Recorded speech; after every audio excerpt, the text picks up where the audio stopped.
tinggi. Baik, kemudian kita akan menyimak paparan dari Ustadz atau Gus saja lah, supaya tetap NU ya, supaya tetap NU. Gus Najib, saya bacakan sedikit tentang Gus Najib ini, karena nggak banyak-banyak yang harus saya baca. Lahir di Pekalongan tahun 68 Gus Najib ini. Sekarang beliau mengajar mengajar di UGM dan berada di Departemen Sosiologi Pusat Studi Keamanan dan Perdamaian atau PSKP UGM. Beliau pendidikan S3-nya di Australia Mas ya, dari Australia National University. Kemudian banyak karya beliau, banyak bukunya yang sudah terbit dari mulai tahun 2021 sampai sekarang. Dan sejak mahasiswa sudah bergulat dengan gagasan-gagasan kritis. Waktu itu kita ketemu di Majelis Sinergi Kalam, itu underbownya ISMI ya. Kita sering diskusi di sana dengan Gus Najib ini. Tafadhol Gus untuk menyampaikan paparannya Gus. Izin di situ juga.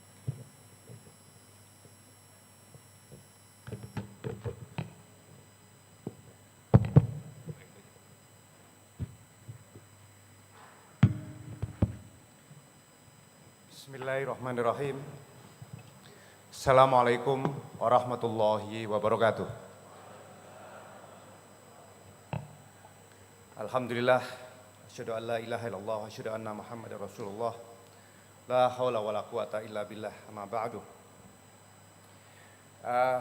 Yang pertama, terima kasih atas undangan yang diberikan kepada saya hari ini, baik sebagai dosen di Departemen Sosiologi UGM maupun sebagai Wakil Sekjen di Pengurus Besar Nahdlatul Ulama.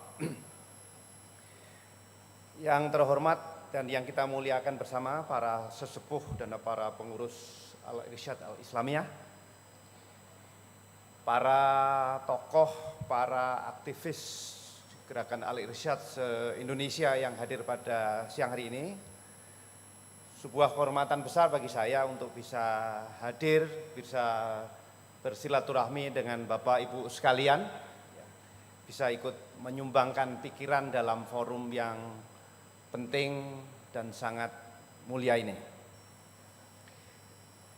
Saya hadir di ruangan ini terus terang terkenang pada masa kecil dan masa remaja saya di Pekalongan. Saya orang Pekalongan. Saya orang Pekalongan dulu aktivis di PII, Pelajar Islam Indonesia. Ada beberapa teman PII juga saya kira di sini, termasuk Mas Kerpo, ada Mas Halim dan yang lain-lain. Dulu beberapa orang guru saya termasuk para tokoh Al-Irsyad. Ya. Saya kira salah satu yang sering mengisi acara-acara di PII dan lain-lain, salah satunya adalah Ustadz Aziz Basyarahil dulu ya. Salah satu tokoh senior beliau ya, yang mungkin sudah sangat sepuh kalau masih hidup. Sekarang sudah lama sekali saya nggak bertemu dengan beliau. Dan sudah meninggal ya, Allah yarham. Dan teman-teman lain. Jadi saya kira ini bagian dari perjalanan yang menarik, di mana ada perjumpaan-perjumpaan yang terjadi lagi setelah sekian waktu, ya. Jadi di mana kita saya kira membincangkan topik-topik yang sangat penting sebagai pembuka dari Muktamar ke-41 Al-Irsyad Al-Islamiyah. Sebelum menyampaikan beberapa poin lain, saya juga ingin menyampaikan saya kira selamat kepada muktamirin, ya, para peserta muktamar yang sudah hadir dan akan segera memulai acara yang sangat penting, akan memperbincangkan saya kira bagaimana strategi Al-Irsyad Al-Islamiyah dalam konteks keumatan, kebangsaan, dan peradaban. Dalam topik itulah saya menjadi sangat berbahagia dan sangat senang dengan pilihan topik yang dilakukan pada hari ini. Tadi Pak Moderator sudah memberikan pengantar yang menarik. bagaimana ini nasionalisme ini harus menjadi sumber kebahagiaan umat, kira-kira begitu ya. Kebahagiaan umat dan sekaligus perdamaian dunia. Jadi sekaligus kita berpikir dalam dimensi yang lengkap, saya kira ada dimensi keumatan di situ, jelas ya, kita berangkat dari gerakan umat Islam, gerakan keislaman ya, khususnya Al-Irsyad bermula dari Irsyadin dan umat Islam yang lebih luas. Tapi kita tentu saja tidak berhenti pada keumatan, kita menautkan, dan itu seperti tadi sudah sangat bagus sekali dijelaskan oleh sahabat saya Mas Dedi mengenai bagaimana genealogi gerakan nasionalisme di Indonesia berbeda dengan gerakan nasionalisme di Eropa yang berbasis atas sekularisme, karena memang permusuhan sebagai respon terhadap permusuhan antar agama yang akut dan parah dan luar biasa di Eropa. Jadi bagi kita di Indonesia, baik itu Al-Irsyad, baik itu Muhammadiyah yang baru selesai muktamar, baik itu Nahdlatul Ulama, kita muktamar akhir tahun lalu ya, tahun 2021, termasuk juga pelajar Islam Indonesia yang saya masih menjadi bagian dari keluarga besar PII. Saya kira problem keumatan dan kebangsaan sudah menjadi satu ya, dalam artian kita tidak membuat cita-cita keumatan itu sebagai berbeda dengan cita-cita kebangsaan. Jadi tanpa kita mampu menyelesaikan dilema dan dikotomi antara keumatan dan kebangsaan, kita akan pernah habis dalam energi mempertengkarkan sesuatu yang sesungguhnya bersifat semu dan palsu, dan bahkan justru bisa menjauhkan kita dari cita-cita bersama. Saya terinspirasi pada waktu zaman-zaman kuliah dengan Mas Soleh, dengan teman-teman lain waktu itu, bagaimana pentingnya umat Islam, tantangan umat Islam itu adalah bagaimana membuat rumusan cita-cita keumatan yang bersinergi dengan cita-cita kebangsaan. Saya terinspirasi misalnya oleh Profesor Dr. Kunto Wijoyo, salah seorang pemikir terkemuka dari UGM, seorang sejarawan, seorang ahli sosial, dan salah seorang juga ahli keluarga besar pelajar Islam Indonesia kebetulan di Jogja, yang menginspirasi bagaimana pentingnya umat Islam di Indonesia. Saya kira membuat rumusan-rumusan pemikiran, rumusan-rumusan cita-cita politik yang mampu menarik senyawa antara cita-cita keumatan dan kebangsaan. Nah, tentu saja itu sesuatu yang sudah clear kalau kita bicara sejarah ya. Sejak awal bagaimana Syekh Ahmad Surkati saya kira menjadi inspirator dari para pendiri bangsa. Dialog antara Syekh Surkati dengan Bung Karno tadi sudah disampaikan oleh Mas Gubernur, Mas Ganjar yang sudah duluan meninggalkan tempat. Bagaimana dialog antara Syekh Ahmad Surkati juga dengan host Cokroaminoto, saya kira penuh dengan diskusi-diskusi yang sangat kaya, di mana memang cita-cita keumatan dan cita-cita kebangsaan itu bukan sesuatu yang antagonistik.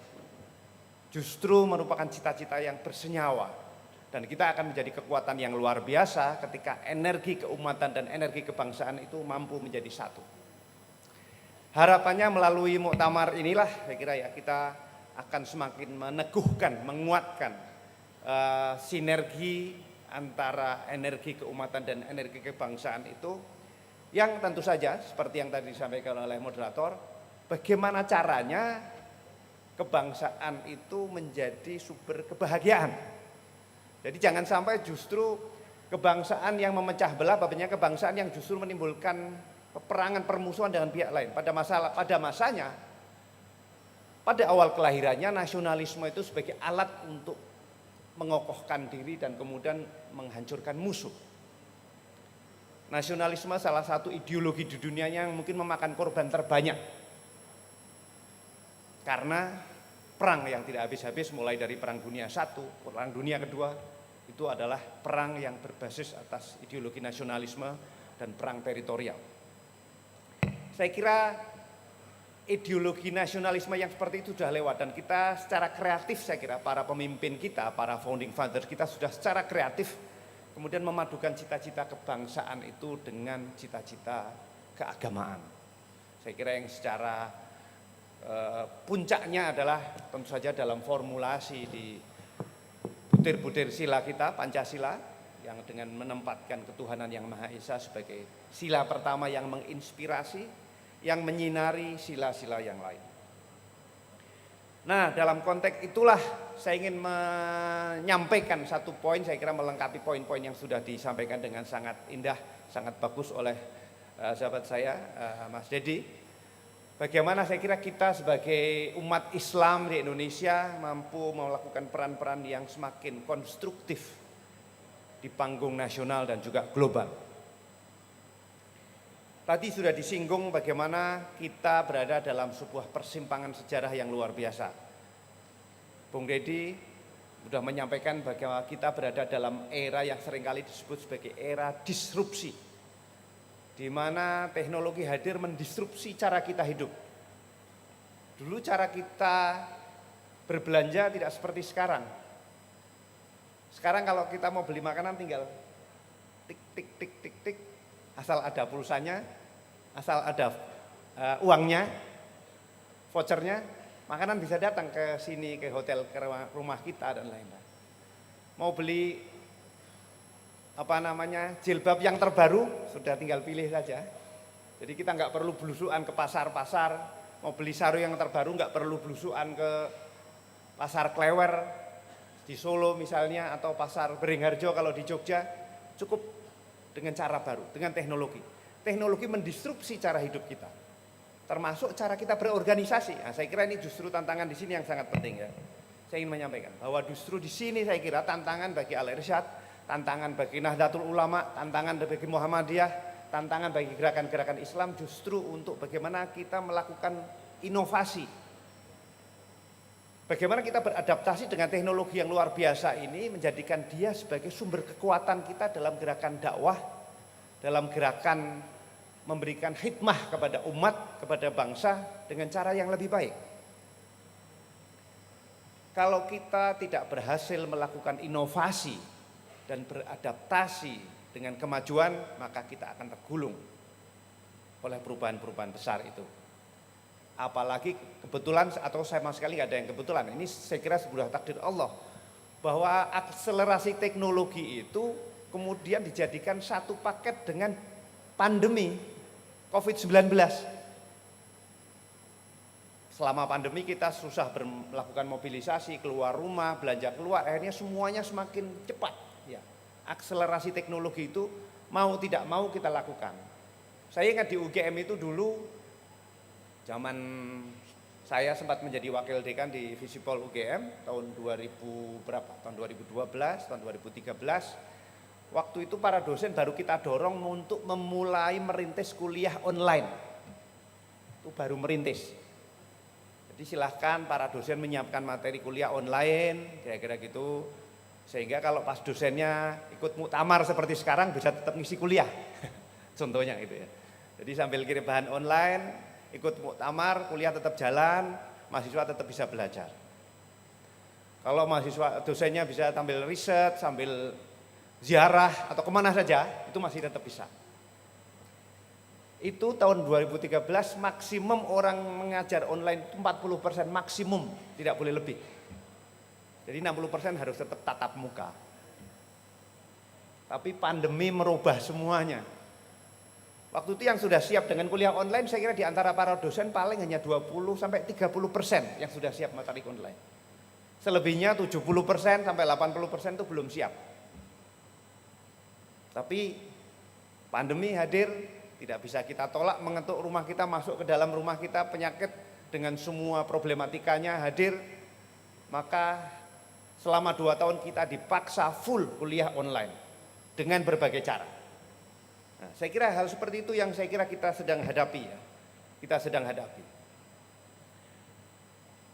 Jadi tanpa inovasi, tanpa kita melakukan kemampuan untuk menyesuaikan dengan perubahan zaman yang sedang terjadi, kita akan tergulung oleh perubahan-perubahan besar yang berlangsung. Apalagi sekarang ini, saya kira sangat penting konteks perubahan itu adalah apa yang disebut sebagai perubahan geopolitik dunia. Dunia saat ini sedang berubah Tidak hanya oleh teknologi, oleh kekuatan-kekuatan global yang berubah. Hari ini misalnya, banyak para pemikir, banyak para lembaga-lembaga penelitian sudah melihat dunia sedang bergeser, barat sedang mengalami surut, timur sedang mengalami pasang naik. Siapa itu timur? Asia. Inilah yang sering disebut orang sebagai Asian Century, abad Asia.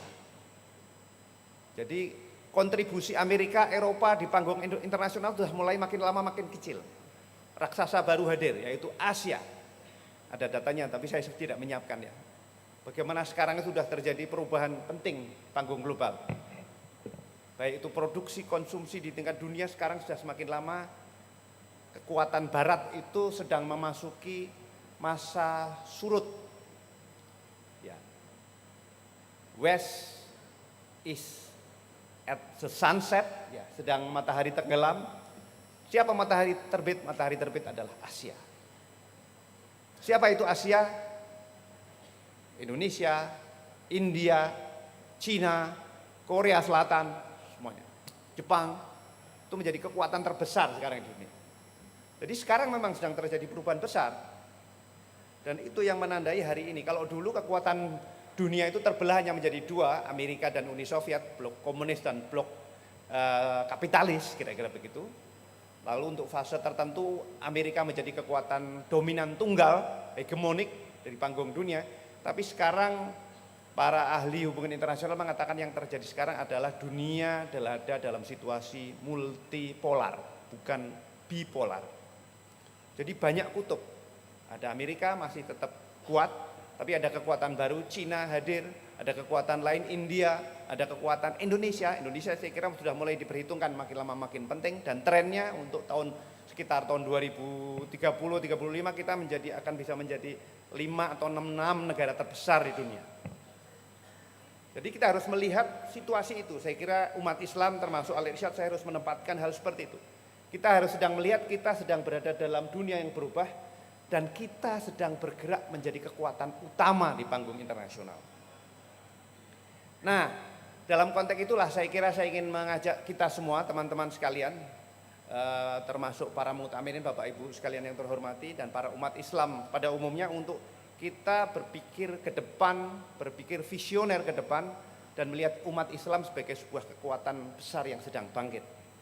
Kita harus membangun mentalitas pemenang, bukan mentalitas orang kalah yang terus-menerus mengeluh dan merasa kecil. Kita kekuatan besar. Di panggung internasional saya kira Pak Ganjar sudah menggambarkan bagaimana apresiasi dunia internasional terhadap Indonesia. Dan siapa itu Indonesia? Ini negara muslim terbesar di dunia.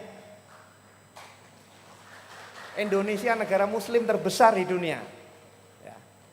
Dan kita sedang dalam proses pergerakan memimpin dunia. Jadi kita harus menempatkan diri sebagai mentalitas para pemenang. Mungkin saya ingin menambah satu cerita kecil ya, bagaimana pengalaman kami, kebetulan saya di PBNU tadi disebutkan sedikit juga oleh Pak Ganjar. Saya sebagai wakil sekjen yang banyak mengurusi isu-isu hubungan internasional.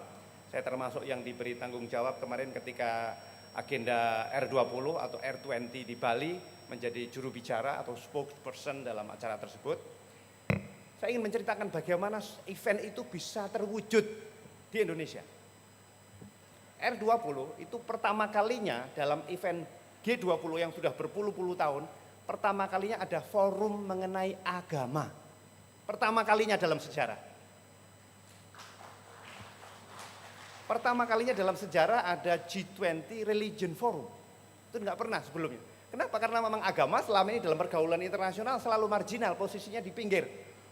Yang di panggung utama ini para tokoh-tokoh politik, pemerintahan, agama di mana mungkin di sudut sana dekat toilet, misalnya begitu. Sekian waktu. Ini pertama kalinya dalam forum internasional sepenting G20. G20 artinya 20 negara dengan ekonomi terbesar di dunia, itu G20 ya. Itu ada forum para pemimpin agama membicarakan mengenai isu-isu agama. Pertama kalinya. Ini menandai perubahan yang lain. Tidak pernah, karena selama ini kalau orang Amerika nggak pernah mau agama dianggap penting, Rusia juga tidak, Cina. Cuman ini ada kekuatan-kekuatan lain yang hadir dan menganggap ini perlu dibicarakan. Itu yang pertama. Jadi bagaimana agama hadir dalam forum diplomasi global terpenting. Itu pertama kalinya dalam sejarah kemanusiaan. Itu yang pertama. Lalu yang kedua, saya ingin menceritakan juga bagaimana R20 ini kalau Bapak Ibu mencermati atau sempat mengikuti, menarik, dilakukan kerjasama antara pengurus besar Nahdlatul Ulama dengan Robitoh Alam Islami. Kerjasama. Hostnya adalah pengurus besar Nahdlatul Ulama dengan Robitoh Alam Islami. Ini sesuatu yang tidak terbayangkan 10 tahun lalu. Atau 20 tahun lalu, sekian puluh tahun lalu. Ini sebuah penanda perubahan sedang terjadi dalam pentas global. Gus Yahya, kebetulan dia senior saya di Visipol, ini juniornya Mas Garbo, Gus Yahya Staquf Ketua Umum PBNU. Dia pernah bercerita pada tahun 2018 atau tahun 2017, saya lupa, pokoknya sebelum dia menjadi Ketua Umum PBNU, tapi sudah menjadi Katib Am PBNU ya, itu artinya sekjennya Syuriah kan, posisi yang sebenarnya penting kalau di dalam struktur internal NU ya, Katib Am itu sekjennya Dewan Syuro. Beliau waktu itu berada di Mekah, dan minta waktu untuk bertemu dengan Sekjen Robitoh Alam Islami, Syekh Dr. Muhammad Abdul Karim Al-Isa, tapi tidak diberi waktu. Padahal Syekh Al-Isa ada, Gus Yahya ada di sana, ada sebuah keperluan, tapi tidak diberi waktu. Tapi tidak lama kemudian, ini kebetulan cerita mengenai R20 adalah Gus Yahya sedang haji waktu itu, tahun ini ya, jadi tahun bulan apa itu, bulan Juni atau Maret ya, atau Mei. Beliau sedang berhaji, kemudian dia justru diundang oleh Syekh ya Al-Isa untuk mampir ke markas Robitoh Alam Islami. Karena apa? Karena beliau memang sudah mendengar pengurus besar Nahdlatul Ulama akan menggelar R20, forum penting para pemimpin agama dalam rangka G20. Dalam pertemuan tersebut terjadi tukar pikir dan tawaran untuk bekerja sama justru hadir dari Robitoh Alam Islami. Bisakah kami bekerja sama menyelenggarakan R20? Kenapa kira-kira? Apa dibalik keinginan Arab Saudi? Jelas Robitoh Alam Islami adalah organ penting dari kerajaan Arab Saudi menjadi gerakan dakwah global. Karena memang Arab Saudi sekarang memerlukan mitra-mitra baru dalam pergaulan internasional. Kenapa? Karena hubungannya dengan Amerika Serikat, ini patron lamanya sekian 10 tahun sedang mengalami pergeseran. Arab Saudi tahu bahwa Amerika sedang krisis, Amerika sempat menekan Arab Saudi dan OPEC untuk menaikkan harga minyak ketika krisis kemarin, Arab Saudi menolak. Uni Emirat Arab juga menolak desakan dari Arab Saudi, dari Amerika Serikat. Sehingga harga minyak dunia membumbung tinggi. Jadi ada peta dunia politik internasional sedang berubah dan Arab Saudi memerlukan mitra baru. Siapa mitra baru itu? Negara berpenduduk muslim terbesar di dunia, yaitu Indonesia. Kebetulan saja waktu itu panitianya idenya memang berangkat dari Nahdlatul Ulama ya, jadi tentu saja tapi kita dalam berbagai forum menyampaikan ini kegiatan bersama seluruh umat Islam, dan tapi memang sebagai katakan inisiatornya kita muncul dari Nahdlatul Ulama. Itu menunjukkan peta dunia yang berubah. Dunia sedang berubah. Umat Islam sedang melakukan rekonsolidasi, realiansi, kekuatan-kekuatan Asia juga begitu. Dan ini momentum kita mengawal perubahan yang lebih baik untuk seluruh umat Islam. Bagaimana kita membangun nasionalisme Indonesia yang mampu memberikan kebahagiaan umat dan sekaligus perdamaian dunia. Insya Allah melalui acara ini, melalui muktamar ini, saya yakin para muktamirin akan membuat keputusan-keputusan yang bijaksana untuk bagaimana kita membangun bersama kebangsaan Indonesia yang sekaligus memberikan kesejahteraan dan kebahagiaan untuk umat dan sekaligus berkontribusi bagi perdamaian dunia. Demikian beberapa pokok pikiran dari saya. Assalamualaikum warahmatullahi wabarakatuh. Waalaikumsalam warahmatullahi wabarakatuh.